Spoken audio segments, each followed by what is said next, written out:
Capítulo 16. A Igreja de Jesus Cristo nos tempos antigos. Algumas características que identificam a Igreja de Jesus Cristo. Cremos na mesma organização que existia na igreja primitiva, isto é, apóstolos, profetas, pastores, mestres, evangelistas, etc. Sexta regra de fé. Jesus estabeleceu sua igreja quando esteve na terra. Ela foi chamada de Igreja de Jesus Cristo, ver 3 Nef, capítulo 27, versículo 8. E os membros foram chamados de santos, ver Efésios, capítulo 2, versículos 19 e 20. Revelação. Quando Jesus estabeleceu sua igreja, instruiu e dirigiu pessoalmente os líderes.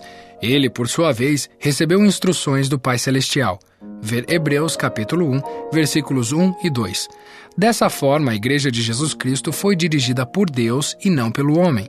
Jesus ensinou a seus seguidores que a revelação era a pedra sobre a qual seria construída a sua igreja. Ver Mateus, capítulo 16, versículos 16 a 18. Antes que Cristo ascendesse ao céu após sua ressurreição, ele disse aos apóstolos: Eu estou convosco todos os dias até a consumação dos séculos. Mateus capítulo 28, versículo 20. Fazendo valer sua palavra, continuou a guiá-los do céu e mandou o Espírito Santo para que fosse um consolador e revelador para eles. Ver Lucas capítulo 12, versículo 12 e João capítulo 14, versículo 26. Ele falou a Saulo em uma visão, ver Atos capítulo 9, versículos 3 a 6, e revelou a Pedro que o evangelho deveria ser ensinado não somente aos judeus, mas ao mundo inteiro, ver Atos capítulo 10. Revelou muitas verdades gloriosas a João, que se acham registradas no livro do Apocalipse. O Novo Testamento registra muitas outras maneiras pelas quais Jesus revelou seu desejo de guiar a igreja e iluminar seus discípulos. A autoridade de Deus. As ordenanças e os princípios do Evangelho não podem ser administrados sem o sacerdócio. O Pai deu essa autoridade a Jesus Cristo, ver Hebreus capítulo 5, versículos 4 a 6, que por sua vez ordenou seus apóstolos e deu-lhes o poder e autoridade do sacerdócio, ver Lucas capítulo 9, versículos 1 e 2 e Marcos capítulo 3, versículo 14. Ele lhes lembrou: Não me escolhestes vós a mim, mas eu vos escolhi a vós e vos nomeei. João capítulo 15, versículo 16. Para que houvesse ordem em sua igreja, Jesus deu a maior responsabilidade e autoridade aos 12 apóstolos. Escolheu Pedro como apóstolo principal e deu-lhes as chaves para selar bênçãos, tanto nos céus como na terra. Ver Mateus capítulo 16, versículo 19. Jesus também ordenou outros líderes, dando-lhes deveres específicos a serem cumpridos. Depois que ascendeu ao céu, o padrão de atribuições e ordenanças continuou e outros foram ordenados ao sacerdócio por aqueles que já o haviam recebido. Jesus deixou claro, por intermédio do Espírito Santo, que ele aprovava essas ordenações. Ver Atos capítulo 1, versículo 24. A organização da Igreja. A Igreja de Jesus Cristo era uma unidade cuidadosamente organizada. Foi comparada a um edifício, edificado sobre o fundamento dos apóstolos e dos profetas, de que Jesus Cristo é a principal pedra de esquina. Efésios capítulo 2, versículo 20. Jesus nomeou outros líderes do sacerdócio para ajudarem os apóstolos no trabalho do ministério. Enviou líderes chamados setentas, em pares, para pregar o evangelho. Ver Lucas capítulo 10, versículo 1. Outros líderes da igreja eram os evangelistas, patriarcas, pastores, líderes que presidiam, sumos sacerdotes, élderes, bispos, sacerdotes, mestres e diáconos. Ver o capítulo 14, a organização do sacerdócio. Esses líderes eram todos necessários para fazer a obra missionária, realizar ordenanças, instruir e inspirar os membros da igreja. Esses líderes ajudavam os membros a chegar à unidade da fé e ao conhecimento do Filho de Deus. Efésios capítulo 4, versículo 13. A Bíblia não nos diz tudo sobre o sacerdócio ou sobre a organização e o governo da igreja. Porém, foi preservado o suficiente para mostrar a beleza e a perfeição da organização da igreja. Os apóstolos receberam o mandamento de sair pelo mundo, pregando o evangelho. Mateus capítulo 28, versículos 19 e 20. Não podiam ficar em uma única cidade para supervisionar os novos conversos. Portanto, foram chamados e ordenados líderes locais do sacerdócio, e os apóstolos os presidiam. Os apóstolos e outros líderes da igreja visitavam os vários ramos e escreviam-lhes cartas. Por isso, o Novo Testamento contém cartas escritas por Paulo, Pedro, Tiago, João e Judas, nas quais eles aconselham e instruem os líderes locais do sacerdócio. O Novo Testamento mostra que essa organização da igreja deveria continuar. Por exemplo, a morte de Judas deixou apenas 11 apóstolos. Logo após a ascensão de Jesus, os 11 apóstolos reuniram-se para escolher alguém para ocupar o lugar de Judas. Por meio de revelação do Espírito Santo, escolheram Matias. Ver Atos, capítulo 1, versículos 23 a 26.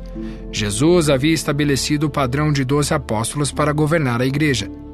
Parecia claro que a organização deveria continuar como ele havia estabelecido. Primeiros princípios e ordenanças. Os apóstolos ensinavam 2 princípios básicos: fé no Senhor Jesus Cristo e arrependimento.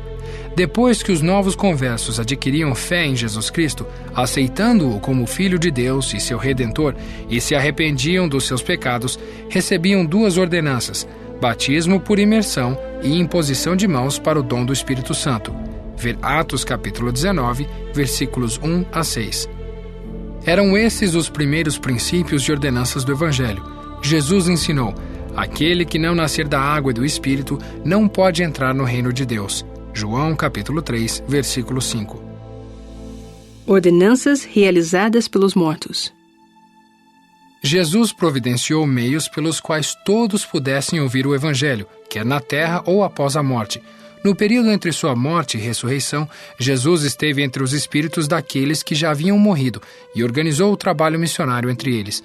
Ele nomeou mensageiros fiéis e concedeu-lhes poder para ensinar o Evangelho a todos os espíritos das pessoas que haviam morrido, dando-lhes assim a oportunidade de aceitar o Evangelho. Ver 1 Pedro, capítulo 3, versículos 18 a 20, capítulo 4, versículo 6 e Doutrina e Convênio, seção 138. Os membros vivos da igreja então realizavam ordenanças em favor dos mortos. Ver 1 Coríntios, capítulo 15, versículo 29.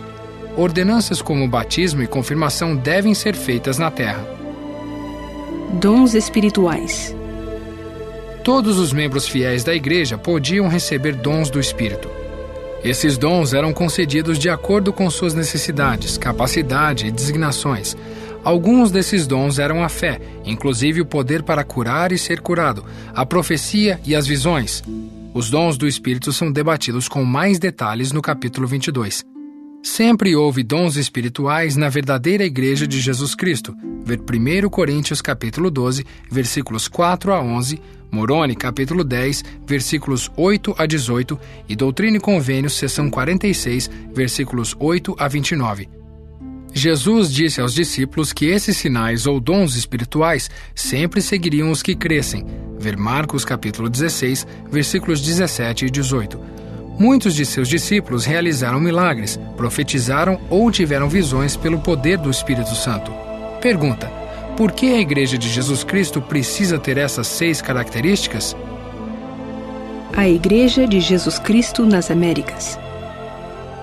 Depois de sua ressurreição, Jesus visitou o povo das Américas e organizou sua igreja entre eles, ensinando as pessoas por 3 dias e voltando frequentemente por algum tempo depois disso. Ver 3 Nef, capítulos 11 a 28. Depois, ele os deixou e subiu ao céu. Por mais de 200 anos, aquele povo viveu em retidão e estava entre os povos mais felizes que já foram criados por Deus. Ver 4 Nef, capítulo 1, versículo 16. A apostasia da Igreja verdadeira. Pergunta: o que significa o termo apostasia? No decorrer da história, pessoas maldosas tentaram destruir a obra de Deus. Isso aconteceu enquanto os apóstolos ainda estavam vivos e supervisionavam a jovem igreja em crescimento. Alguns membros ensinavam conceitos de suas antigas crenças pagãs ou judaicas, em vez das verdades simples ensinadas por Jesus. Alguns se rebelaram abertamente. Além disso, havia perseguição externa. Os membros da igreja eram torturados e mortos por suas crenças. Um após o outro, os apóstolos foram mortos ou tirados da terra de outra forma. Por causa da iniquidade e da apostasia, a autoridade dos apóstolos e as chaves do sacerdócio também foram tiradas da terra. A organização que Jesus Cristo estabeleceu deixou de existir, o que resultou em confusão. A doutrina estava sendo cada vez mais maculada por erros, e logo a dissolução da igreja foi completa. O período em que a igreja deixou de existir sobre a terra é chamado de a Grande Apostasia. Em pouco tempo, crenças pagãs dominaram o pensamento daqueles que eram chamados cristãos. O imperador romano adotou esse falso cristianismo como religião de Estado. Essa igreja era muito diferente da que havia sido organizada por Jesus. Ensinava que Deus era um ser sem forma ou substância. Aquelas pessoas perderam a compreensão do amor de Deus por nós. Não sabiam que éramos seus filhos. Não entendiam o propósito da vida. Muitas ordenanças foram mudadas porque o sacerdócio e a revelação já não estavam mais sobre a terra. O imperador escolheu seus próprios líderes e às vezes os chamava pelos mesmos títulos usados pelos líderes do sacerdócio da Igreja Verdadeira de Cristo. Não havia apóstolos ou outros líderes do sacerdócio com poder de Deus, nem dons espirituais. O profeta Isaías previu essa condição e profetizou: a terra está contaminada por causa dos seus moradores, porquanto tem transgredido as leis, mudado os estatutos e quebrado a aliança eterna. Isaías capítulo 24, versículo 5. Não existia mais a Igreja de Jesus Cristo. Ela era agora uma igreja de homens. Até o nome dela havia mudado. Também nas Américas houve apostasia. Ver quarto Nef. Foi predita uma restauração. Pergunta: que profecias do Velho e do Novo Testamento previram a restauração? Deus havia previsto a apostasia e preparou a restauração do Evangelho. O apóstolo Pedro falou sobre isso aos judeus. E envie ele a Jesus Cristo, que já dantes vos foi pregado, o qual convém que o céu contenha até os tempos da restauração de tudo, dos quais Deus falou pela boca de todos os seus santos profetas desde o princípio. Atos capítulo 3, versículos 20 e 21. João, o revelador, também previu a época em que o evangelho seria restaurado. Ele disse: e vi outro anjo voar pelo meio do céu, e tinha um evangelho eterno, para proclamar aos que habitam sobre a terra, e a toda a nação, e tribo, e língua, e povo. Apocalipse, capítulo 14, versículo 6. Pergunta: por que a restauração foi necessária? Pensem nas bênçãos que vocês recebem hoje devido ao fato de a Igreja de Jesus Cristo ter sido restaurada na terra. Escrituras adicionais. Os membros são chamados de santos. Efésios capítulo 2, versículo 19. A igreja é comparada a um corpo. 1 Coríntios capítulo 12, versículos 12 a 31. São identificados os líderes da igreja. Lucas capítulo 10, versículo 1. Atos capítulo 14, versículo 23. Tito capítulo 1, versículo 7. E 1 Timóteo capítulo 2, versículo 7. O Pai orienta Jesus. João capítulo 8, versículos 26 a 29. Dons espirituais. Lucas capítulo 9, versículo 1. Tiago capítulo 1, versículo 17 e capítulo 5, versículos 14 e 15. A apostasia vem como resultado de transgressão. Mosias capítulo 27, versículo 13. É predita a apostasia. 2 Pedro capítulo 2, versículo 1. Mateus capítulo 24, versículos 9 a 12, João capítulo 16, versículos 1 a 3, Amós capítulo 8, versículo 11 e 2 Tessalonicenses capítulo 2, versículos 3 e 4. É predita a restauração. Daniel capítulo 2, versículos 44 e 45, Mateus capítulo 24, versículo 14, Atos capítulo 3, versículos 19 a 21, Miqueias, capítulo 4, versículo 1, Isaías, capítulo 2, versículos de 2 a 4.